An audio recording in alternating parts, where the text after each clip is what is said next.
తెలంగాణ ప్రజల కలల సాకారమే లక్ష్యంగా బడ్జెట్ ప్రవేశపెడుతున్నట్లు రాష్ట్ర గవర్నర్ జిష్ణుదేవ్ వర్మ తెలిపారు.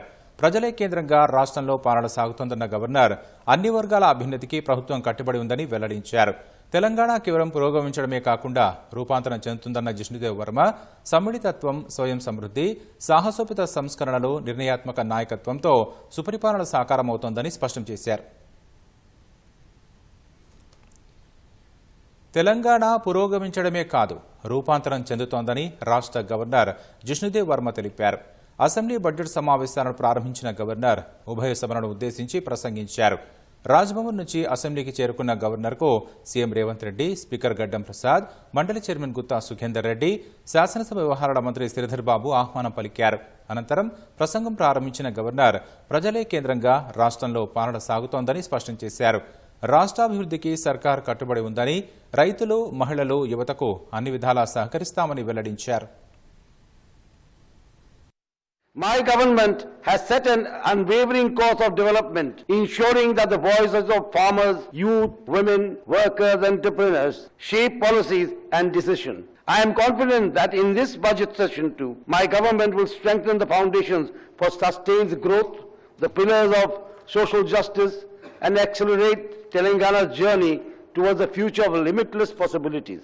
My government envisions a Telangana where inclusive development, innovation, and sustainable progress go hand in hand by embracing technological advancements, strengthening social welfare, and fostering economic opportunities for all. We are committed to shaping a future that is both prosperous and equitable for every citizen of our state. As we move forward, our vision for Telangana is one of shared growth, technological advancement, and equitable progress, a model state that stands as a beacon of development and prosperity.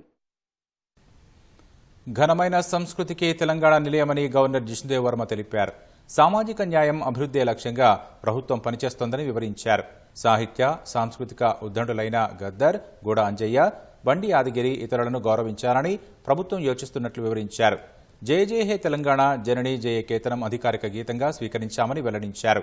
Telangana గేయం రాష్ట్ర ఏర్పాటుకు కారణమైన పోరాటాలు, త్యాగాలను గౌరవించడం మాత్రమే కాకుండా భవిష్యత్తు కోసం ఆశను, స్ఫూర్తిని కూడా నింపుతుందని స్పష్టం చేశారు. The official adoption of the Telangana Talli statue further reinforces the state's unique identity and inclusive spirit.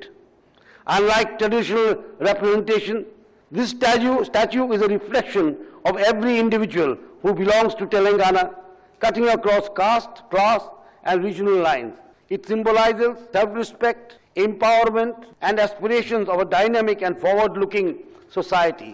Placed at the heart of our public consciousness, it stands as a testament to Telangana's journey, achievements, and its limitless potential for the future. These efforts celebrate and uphold the rich cultural heritage of Telangana, fostering a deep connection with our traditions while embracing progress. This cultural revival not only strengthens our shared identity, but also unites our people in the spirit of collective growth and harmony. యువ dynamic ముఖ్యమంత్రి రేవంత్ రెడ్డి గారి సారథ్యంలో తెలంగాణ ప్రభుత్వ సంకల్పం దృఢమైనదని governor తెలిపారు.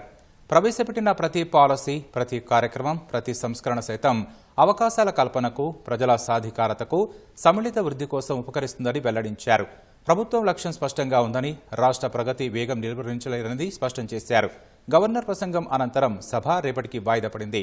కాసేపట్లో speaker ఆధ్వర్యంలో BAC సమావేశం కానుంది.